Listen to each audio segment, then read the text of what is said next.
Bendiciones mis hermanos, les habla Teo Hernández. Hoy voy a compartirles la historia de una santa, Santa Ludivina, paciente enferma crónica del año 1433. Esta santa es la patrona de los enfermos crónicos que quieran aprovechar su larga enfermedad para pagar sus pecados, convertir pecadores y conseguir un gran premio en el cielo. El decreto de Roma al declararla santa dice que ella fue un prodigio de sufrimiento humano y de paciencia heroica. Ludivina nació en Schiedam, Holanda, en 1380. Su padre era muy pobre y tenía por oficio el de celador o cuidador de fincas. Su familia era sumamente piadosa y a la niña le encantaba recoger regalos para llevarlos a las gentes muy necesitadas. Hasta los 15 años Ludivina era una muchacha como las demás, alegre, simpática, buena y muy bonita. Pero en aquel año su vida cambió completamente. Un grupo de jóvenes de su edad la invitó a patinar sobre el hielo y en pleno descenso por la montaña, uno de sus compañeros, por alcanzar a los que iban más adelante, apresuró mucho su carrera y sin darse cuenta de que Ludivina bajaba por ese mismo camino, arremetió violentamente contra ella, dejándola en el hielo medio muerta y con la columna vertebral partida. La llevaron a casa, pero ya de este golpe nunca más se iba a reponer. La pobre muchacha empezó desde entonces un horroroso martirio. Su estado de salud empeoraba cada día. Continuos vómitos, jaquecas, fiebre intermitente y dolores en todo el cuerpo. En ninguna posición podía descansar. La altísima fiebre le producía una sed insaciable. Los médicos declararon que su enfermedad ya no tenía remedio y que los tratamientos que se le hicieran lo único que lograrían sería empobrecer más a aquella familia. Ludivina se desesperaba allí inmóvil, en esa cama, y cuando veía a sus compañeros correr y reír, se ponía a llorar y a preguntar a Dios por qué le había permitido tan horrible martirio. Pero un día consiguió un gran regalo de Dios, que nombraran de párroco de su pueblo a un verdadero santo, el padre Pot. Este virtuoso sacerdote lo primero que hizo fue recomendarle que Dios al árbol que más quiere, más lo poda, para que produzca mayor fruto, y a los hijos que más ama, más los hace sufrir. Y luego colocó enfrente de la cama de la enferma un crucifijo, pidiéndole que de vez en cuando mirara a Jesús crucificado y se comparara con él y pensara que si Cristo sufrió tanto, debe ser que el sufrimiento lleva a la santidad. La joven al principio se negaba a seguir el consejo del sacerdote y no miraba casi nunca al crucifijo y lloraba y se sentía muy infeliz. Pero de pronto empezó a mirar al Cristo y a meditar en sus heridas, en sus angustias y dolores, y a meditar en su santísima pasión. Este recuerdo de los sufrimientos de Jesús le produjo un cambio total en su modo de pensar y de sentir. En adelante ya no volvió a pedir más a Dios que le quitara sus sufrimientos, sino que se dedicó a pedir a nuestro Señor que le diera valor y amor para sufrir como Jesús por la conversión de los pecadores y la salvación de las almas. Y llegó a amar de tal manera sus sufrimientos que repetía: si bastara rezar una pequeña oración para que se me fueran mis dolores, no la rezaría. Descubrió que su vocación era ofrecer sus padecimientos por la conversión de los pecadores, y para ello se dedicó a meditar frecuentemente en la pasión y muerte de Jesús, y en adelante sus sufrimientos se le convirtieron en una fuente de gozo espiritual y en su arma y su red para apartar pecadores del camino hacia el infierno y llevarlos hacia el cielo.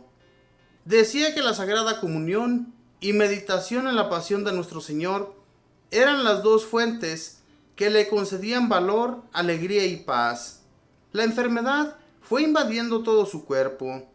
Una llaga le fue destrozando la piel, perdió la vista por un ojo y el otro se le volvió tan sensible a la luz que no soportaba ni siquiera el reflejo de la llama de una vela. Completamente paralizada, Solo podía mover un poco el brazo izquierdo. En los fríos terribles de invierno de Holanda, quedaba a veces en tal estado de enfriamiento que sus lágrimas se le congelaban en la mejilla. En el hombro izquierdo se le formó un absceso doloroso y la más grande neuritis o inflamación de los nervios le producían dolores casi insoportables. Parecía que ya en vida estuviera descomponiéndose como un cadáver, pero nadie la veía triste o desanimada, sino todo lo contrario, feliz por lograr sufrir por amor a Cristo y por la conversión de los pecadores. Y cosa rara, a pesar de que su enfermedad era tan destructora, se sentía a su alrededor un aroma agradable y que llenaba el alma de deseos de rezar y meditar. Cuentan las antiguas crónicas que recién paralizada, una noche soñó Ludivina que nuestro Señor le proponía este negocio. Para pago de sus pecados y conversión de los pecadores, ¿qué prefieres? ¿38 años tullida en una cama o 38 años en el purgatorio? Y que ella respondió, prefiero 38 años en el purgatorio. Y sintió que moría, que iba al purgatorio y empezaba a sufrir. Y pasaron 38 horas, y 380 horas, y 3800 horas, y su martirio no terminaba. Al final preguntó a un ángel que pasaba por allí, ¿por qué nuestro Señor no me habrá cumplido el trato que hicimos? Me dijo que me viniera 38 años al purgatorio, y ya llevo 3800 horas. El ángel fue y averiguó, y volvió con esta respuesta, ¿que cuántas horas cree que ha estado en el purgatorio? Pues 3800. ¿Sabe hace cuánto que usted murió? No hace todavía 5 minutos. Su cadáver todavía está caliente y no se ha enfriado. Sus familiares todavía no saben que usted ha muerto. No han pasado 5 minutos y ya se imagina que van 3800 horas. Al oír semejante respuesta, Ludivina se asustó y gritó, Dios mío, prefiero entonces estarme 38 años tullida en tierra. Y despertó. Y en verdad estuvo 38 años paralizada, y a quienes la compadecían les respondía, tengan cuidado, porque la justicia divina en la otra vida es muy severa.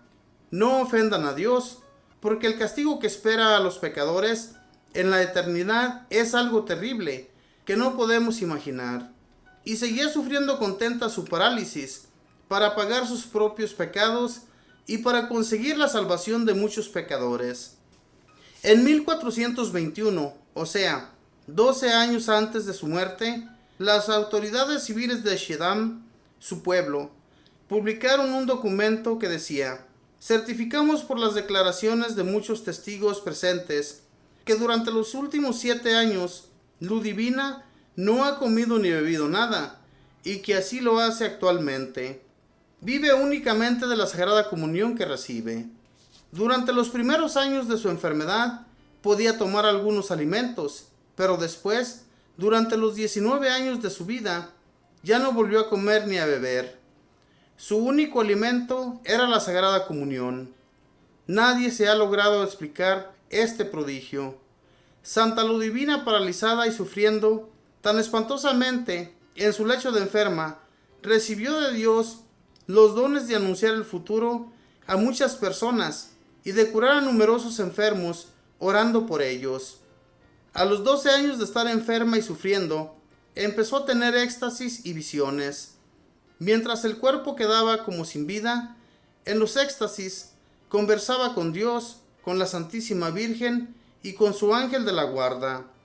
Unas veces recibía de Dios la gracia de poder presenciar los sufrimientos que Jesucristo padeció en su santísima pasión. Otra vez contemplaba los sufrimientos de las almas del purgatorio y en algunas ocasiones le permitía ver algunos de los goces que nos esperan en el cielo.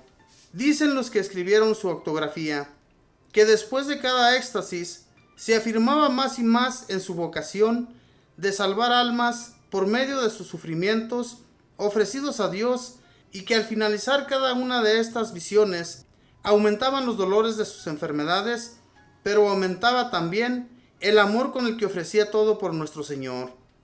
Cambiaron el santo párroco, que tanto le ayudaba, por otro menos santo y menos comprensivo, el cual empezó a decir que Ludivina era una mentirosa, que se inventaba lo que decía. El pueblo se levantó en revolución para defender a su santa, y las autoridades, para evitar problemas, nombraron una comisión investigadora compuesta por personalidades muy serias.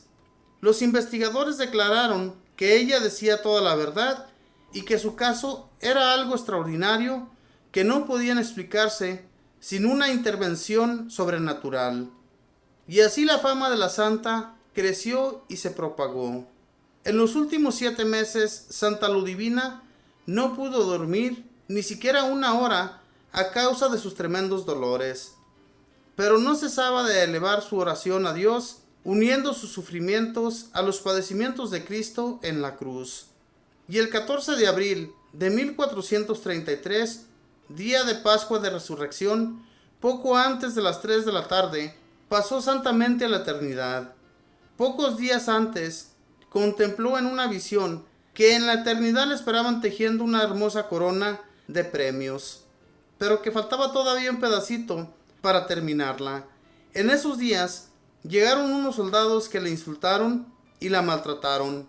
Ella ofreció todo a Dios con mucha paciencia y luego oyó una voz que le decía: con esos sufrimientos ha quedado completa tu corona, puedes morir en paz.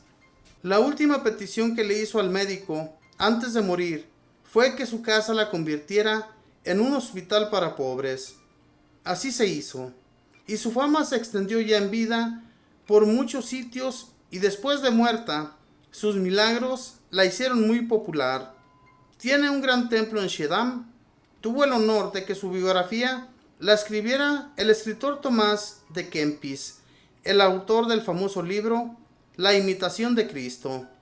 Santa Ludivina, alcánzanos de Dios la gracia de aceptar con paciencia nuestros sufrimientos como pago por nuestros pecados y para conseguir la conversión y salvación de muchos pecadores.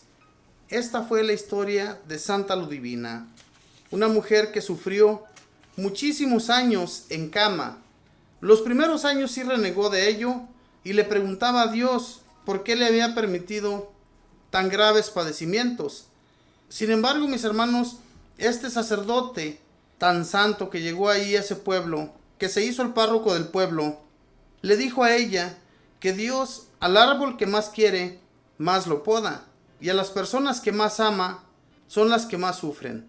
Y es una gran realidad, mis hermanos, si nosotros supiéramos soportar nuestros padecimientos con amor, así como los padeció ella, sufriendo mucho, sí sufrió mucho, pero se dio cuenta que por medio de ellos se estaban convirtiendo muchos pecadores y que nuestro Dios le estaba preparando un lugarcito allá en el cielo. Hace algo tan hermoso, hermanos, el saber y darse cuenta que Dios nuestro Señor, los sufrimientos que aquí tenemos en la tierra, no se comparan ni un poquito a los que existen en el purgatorio. Y ojalá, mis hermanos, muchos creamos en esta gran realidad del purgatorio. Es un lugar donde van a ir muchas almas a limpiarse más de lo sucio que fuimos aquí en la tierra, para poder llegar limpios ante nuestro Señor. Ya muchas santas han tenido estas visiones sobre el purgatorio, y en realidad que hay que tener un poco de temor, porque nuestro Dios se toma todo en serio, y si no hacemos, mis hermanos, por cuidarnos, por protegernos mucho más de las garras del demonio, pues entonces vamos a ser entrellevados y vamos a llegar a ese purgatorio, un lugar también de tormento, algo diferente al infierno, ¿verdad? El infierno es todavía mucho más terrible, del cual nunca más se volverá a salir. Así es que pidamos a Dios que nos dé muchas fuerzas y que Dios nos siga amparando para seguir adelante caminando de su mano. Que Dios les bendiga, mis hermanos, que pasen un feliz día.